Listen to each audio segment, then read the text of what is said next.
Hello and welcome to Caravan Escapades. Well, it's day 2 of the NEC show here for us, and it's day 3 of the NEC show. So let's see what today brings. We had a great day yesterday.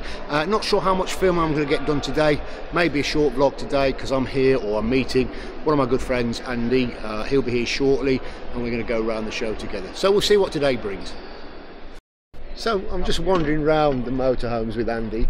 Never really looked at the motorhomes very much, but I'm not sure we're going to go over to the dark side, but it does seem interesting, particularly some of the A-class layouts. So we're having a good old wander around. We've done the Heimer, we're on the Rapido. We're going to have a look at Carthago shortly. What are your thoughts? Should we go to the dark side? I'm not sure we're going to straight away, but you know, in a few years' time, it might be the more practical solution for us, particularly if we want to tour around a bit more.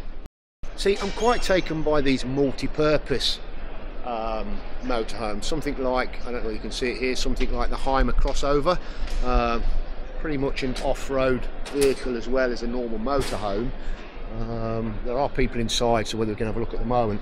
But like talking to Andy, you know, if you go for one of these, you are going to have to use it as an off-road vehicle, because there's no point in paying for all that off-road capability and actually not using it. So let's wander around the other side. But I do like the look of it. I like the ruggedness of it. Maybe that's because I've always been into my Land Rovers and I've liked off-roading and those sorts of stuff as well. So, you know, tell me what you guys think. You know, would you go for something like this? And if you went for something like this, would you use the off-road capabilities? You know, pretty well equipped in the back there. So let's go and have a quick look inside and see what we can see, see what it looks like. So, you know, we've got a little seating area here. There's the driving cab. It doesn't seem to be a drop-down bed. We've got 2 single beds here, which will drop that in the middle. That'll make up to double bed. Small kitchen area. That seems to be locked. The shower seems to be locked, so I'm not sure how we'd get in there, but I guess the shower, bathroom, toilet all in there. Storage area underneath. Yeah, I mean, it's a little cramped compared to the Caravan, but I like the idea of being able to go anywhere, do anything. So what are your thoughts on Airstreams? So they've got Airstreams here. I think we're on the Loudon stand anyway. You know, I love the look of the Airstream, but from a Caravan point of view, you know, £97,000, could we really afford that? Let's have a quick look through here. You know, I like the layout, looks good. It's a lifestyle thing, I think. You know, they look great, they look fantastic, but would we ever have one? No. Would we hire one? You know, maybe another one over here. Look,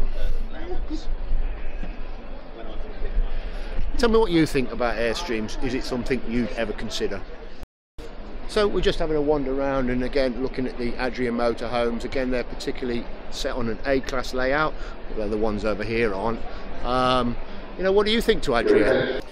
You know, I know the Hey-Ho's certainly like the Adria caravans, and Irene would love to have one. But what do you guys think? You know, friends of ours have got Adrias. They're nice vans, but it's just not something I'd ever thought we'd have. Let's have a look inside this one.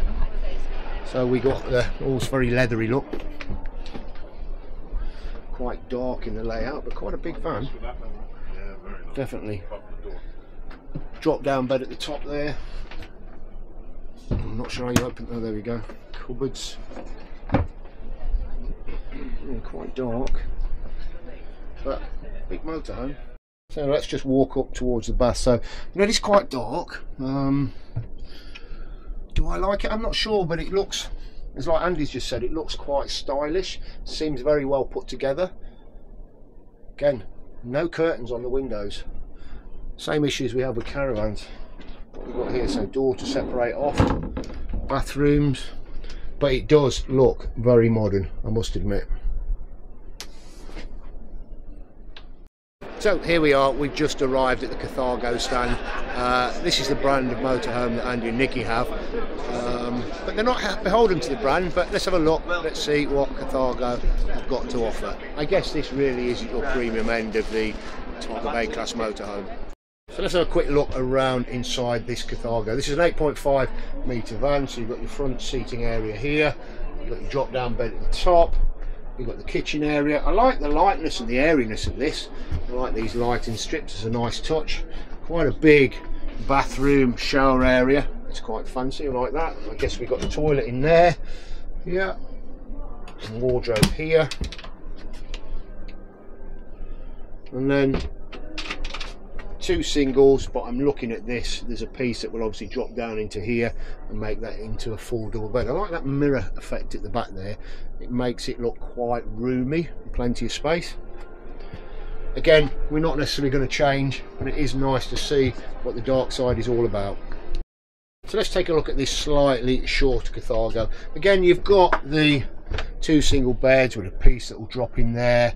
That will make a nice double bed. Again, I like that mirror effect. It feels quite roomy in here. Nice bathroom, shower. 141,000. 141,000 for something like this. But again, Andy and I were talking, you probably wouldn't buy something like this brand new.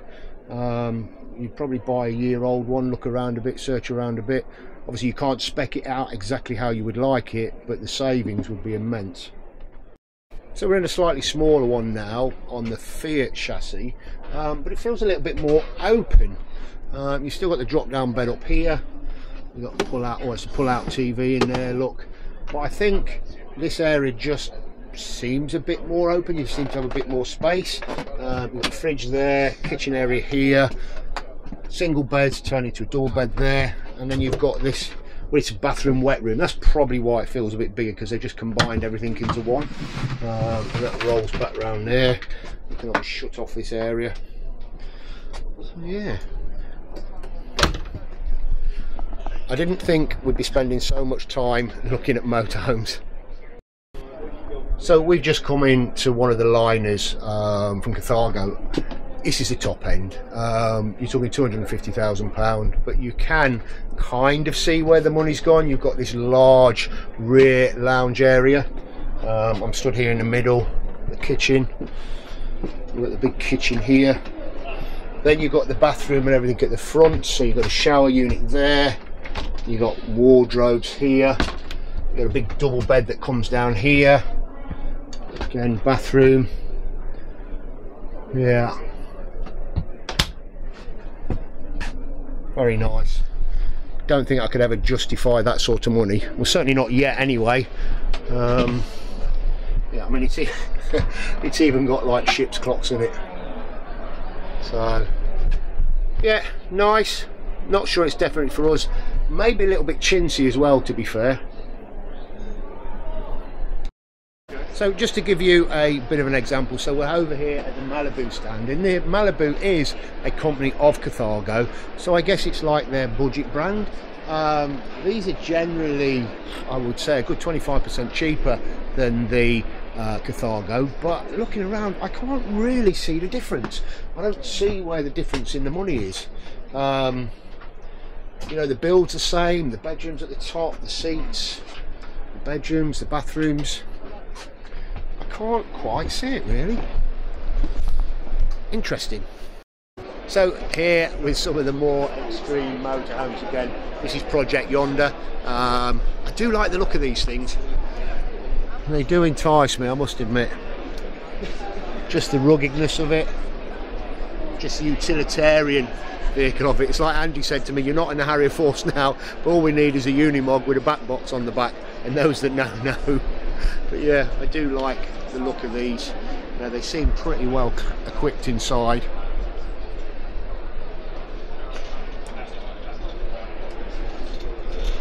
We can only dream. If we had one of these, I wouldn't get rid of the caravan. I'd have one of these as well. But we do dream, don't we? They seem pretty well equipped from the back as well. A nice garage area. Obviously this pull-out cooking area. Bed up there. I mean, we can't get inside, and it could potentially feel a bit cramped inside. But you know, I think that's what camper vans are. Yeah, I do like these things. Probably just don't like the price. There's some more here. Look, these are the Yukon or the Peak. It's probably all part of the same brand, but there is quite a range. I'm sure I've seen those points. Right. I know what you're saying. It's going to take What are your thoughts? You know, I know most of my followers are caravanners, but if you were to go down the campervan route, would you go for a traditional type of campervan, or would you go for something a little bit more extreme, like one of these off-road type campervans? Let me know in the comments below. So we're just looking at the pilots as well, and you know what, these aren't too bad.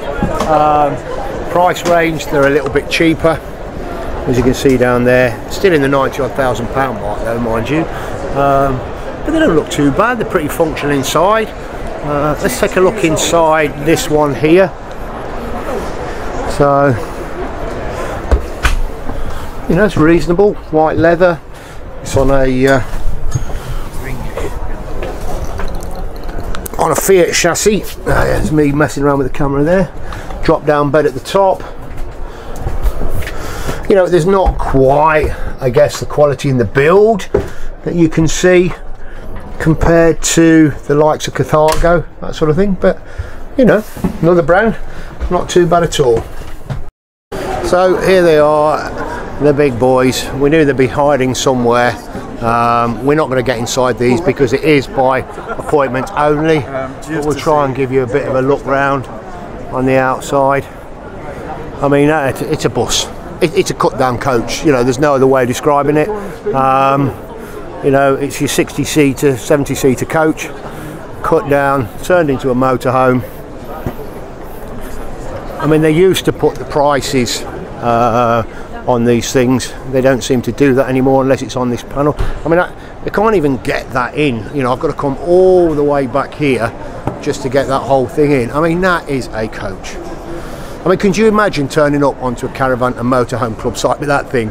Could you imagine it taking it down to Devon? It's just not a chance. You know, these, in reality, these are the things that are used on film sets, at motorsport events, for the drivers, for the film stars, that sort of stuff. These are not really camping wagons. These are trailers that are used by the rich and famous. Again, another one here. It is by, as I said, it is by invitation only. Let me just try and find one of the boards and get you an idea of the price of these things. So here's one here. This one here isn't going to have the price on there. Well, actually, less than I thought. Basic price 198,000. Total price on the road 288,000. But I bet you this thing is £500,000. Here's another one of these extreme off-roaders. This is the Wensberg, I think. What's it based on? So it's a Mercedes, based on a Mercedes. But nice bit of kit, I must admit. Not a lot of room, I get that, but it's about getting to those extreme places that you potentially wouldn't normally get to. So that's interesting. You have got a toilet in there. Oh, which slides in and out to the bathroom. That's quite an ingenious design. Bed up there. Let's go inside and have a look what we get inside. Yeah, not a lot of space. But, you know, is there enough? I suppose it's all about outside living really, isn't it? So the toilet slides backwards and forwards. You've got the shower there which you'd hook up on the back wall. Bit of a wet room. We're not going to get one really, but it's nice to look, and it's made for a different vlog. So one thing I've spotted and I'm going to buy is these spinners, these fly repellent spinners. We've seen the Radfords use them when they're out and about in their motorhome. We have issues with flies and things when we're away in the caravan, so I'm going to get one, but this is my one and only purchase so far over the 2 days. So I think we'll call it a day on this one. Had a great day here with Andy. Turned out to be a vlog I never expected. Spent most of the day looking at the dark side, looking at the different motorhomes and campervans, that sort of stuff. Not sure we're going to change, but never say never. You know what they say, but hope you've enjoyed it. So please don't forget to like, subscribe and share. Hit that notification bell, and we'll see you very soon.